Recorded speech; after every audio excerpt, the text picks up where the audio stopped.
Sa paglulukit ng ating kaibigan ngayon, mga kaibigan, mga welcome mga kapatid, ay tinesting nila itong kanilang lugar dahil mayroon daw itong napapaginipan o nakikita ng kanilang matatanda na sa lugar na ito ay mayroon daw silang gustong patunayan kung anong meron.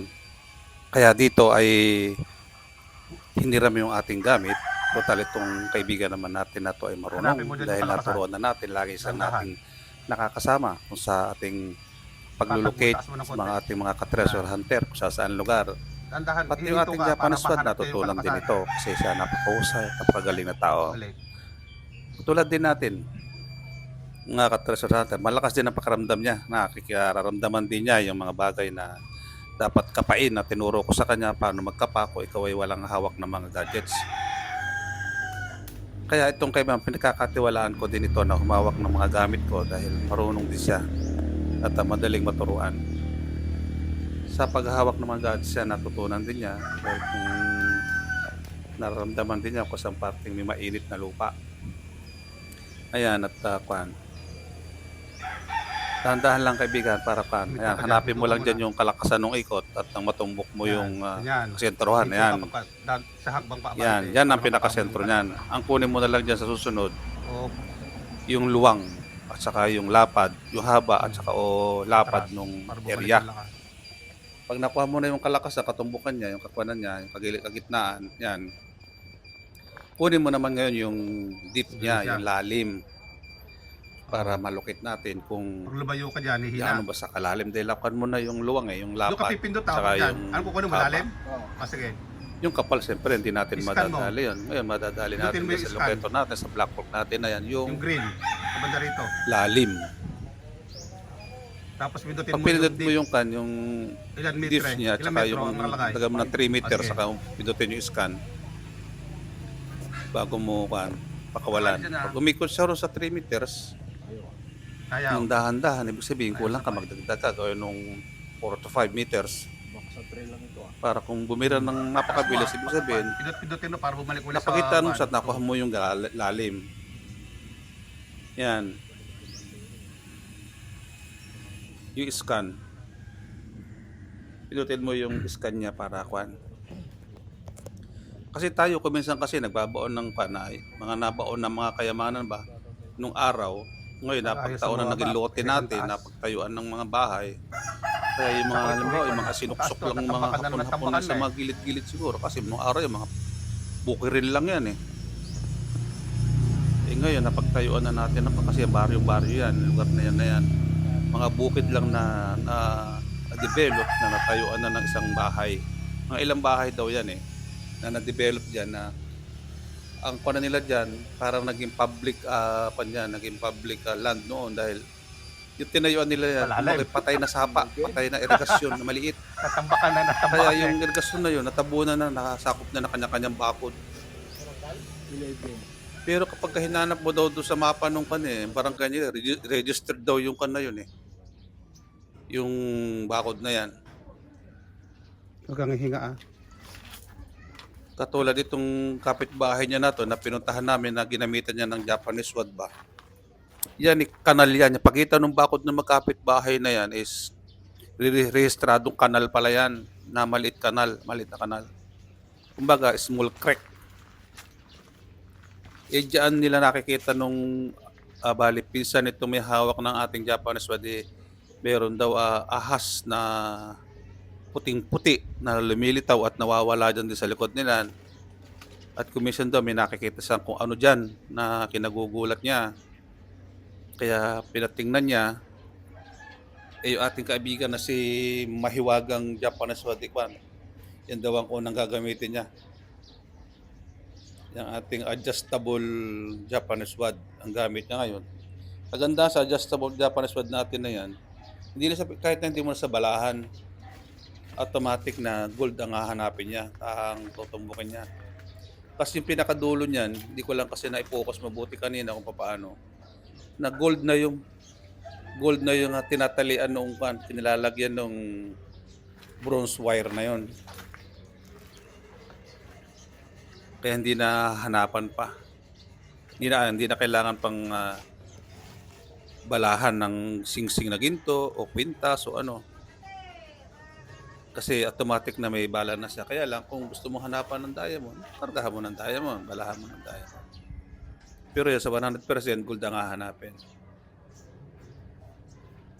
Yan, siya tinuturo. Kaya lang hindi niya matumbok mabuti kung saan dyan dahil yung gamit niyang Japanese sword na yan, yung adjustable, medyo matigas yung antena, yung pinakakuan niya, kaya medyo hirap siyang pakaramdaman. Yan kasi gamit lang kasi yan sa butas. Kapag nasa loob ka ng butas at makipot yung bubutas, gusto mo tirahin yung mga pader ba? Kung nalampasan mo na yung item mo, ano, yan ang ginagamit. Adjustable, pwede humiksi o pwede siyang humaba. Hindi katulad ng ibang mga Japanese sword, kung sa 80 cm ang haba, 80 cm din. Hindi siya pwedeng tirahin sa gilid dahil tatama na sa pader ng butas. Iyan, na-adjust yan. Pwede mong 70 ang haba, ipasok mo ng konti, maging 60, 50, ganun, 40 Naman. ang kanya. Kaya lang, ang kahirapan gamitin sa kanya, medyo matigas siya. Hindi katulad ng permis ng haba na Japanese sword, malambot yun. Kaya napaparamdam niya kaagad kung sa gawing unahan ba, sa gawing kanan na ba yung item, o katapatan na ba yung item, napaparamdam niya kaagad dahil malambot siya. Hindi katulad yung hawak ng ating invisible Japanese sword na yan. May katikasan, kaya medyo nahihirapan siya. Pero matutumbok natin yan dahil tulad ko, akin yan, ako may pag-aari niyan, gamay na gamay ko yan at yung aura ko, at saka yung aura kasi niyang Japanese sword na yan, matagal nang nagsama. Kaya konting bagay lang, ramdam ko kaagad. Naipaparamdam niya kaagad sa atin kung nasaan ang kanyang hinahanap o ang ating pinahanap na bagay. Kaya madali. Nahuhuli ko kaagad kung ano ang kanya. At saka nga pala yan, sa mga nanonood na ganyan, hindi ba sa dinakma na paghawak, hindi ba sa hinawakan yan. May technique yan kung saan mo dapat hawakan, kung mahigpit ba ang hawak o maluwag. Kung ang pagtutok mong ganyan ay, pag tinutukan mo siya ng ganyan at gusto mo nang pagalawin, hihigop ka ng isang hangin sa tiyan mo na huwag kang hihinga. O yung kamay mo ay huwag mo ididikit kasi mo sa tiyan mo dahil para paghinga mo, o pagpitik ng pulso ng kwan mo ay hindi gagalaw yung kamay mo, para yung galaw noong Japanese sword mo ay automatic na siya talaga lang ang nagpapagalaw, hindi gumagalaw tungkol sa pulso mo. Kaya iyang mga bagay na ganyan, ingat na ingat sa paghawak.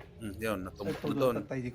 Pero yan ay isang maliit lang. Maliit lang yung nandun na kwan, na item, kung anong item ang nandun ay maliit lang, kaya hindi siya masyado naging active sa pag-ikot.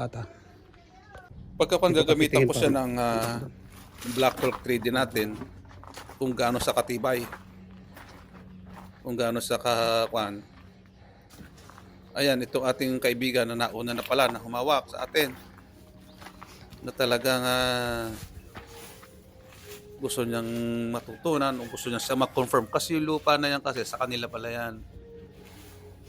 Isa halos ang may-ari dyan. Ay, ang ginagamit yan ngayon, yung kanyang ang mahiwagang dowsing rod. Yan. The invisible dowsing rod.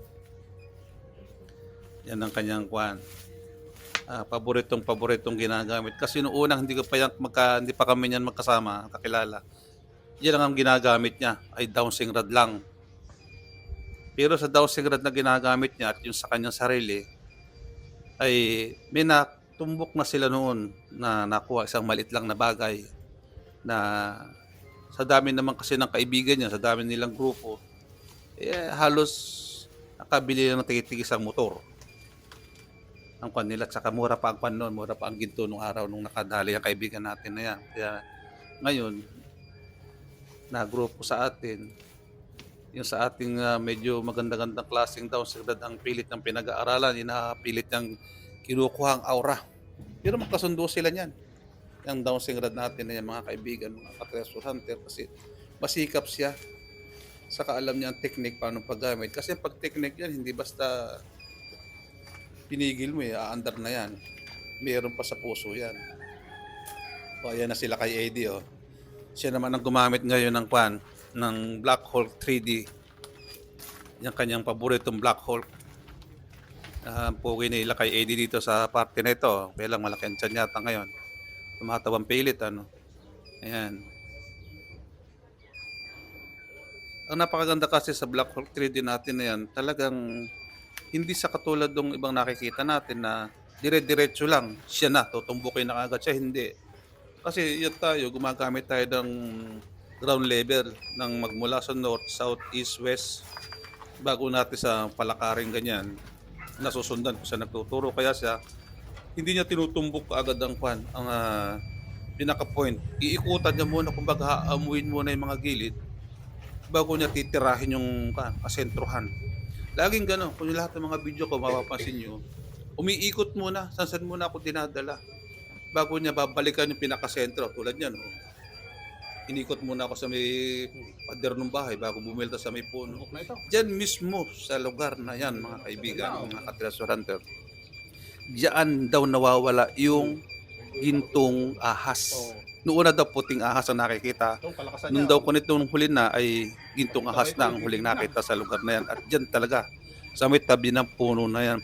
Napakaswerte nga sana nila nung gumawa sila ng Poso Negro sa lugar na yan. Alam niyo pagitan, kalahating metro na lang sa tapat ng iniikutan magmula sa may Poso Negro. Kaya kung ang Poso Negro nila ay niluwangan, isinagad doon sa pader ng bakod na may mga halaman na yon, tumbok nila. Makukuha nila yung nakabaon. Ang kagandahan dyan mga kaibigan, nung pinatignan ko ngayon, 3 metro lang. E gaano kalalim ang Sakto-sakto sana yan. Sa lalim ng Poso Negro. 3 metro. Baka masalat nila yung ibabaw. Nung na yan. Huling-huli. Maraming salamat mga kaibigan. At sana magsama-sama tayong muli. Thank you.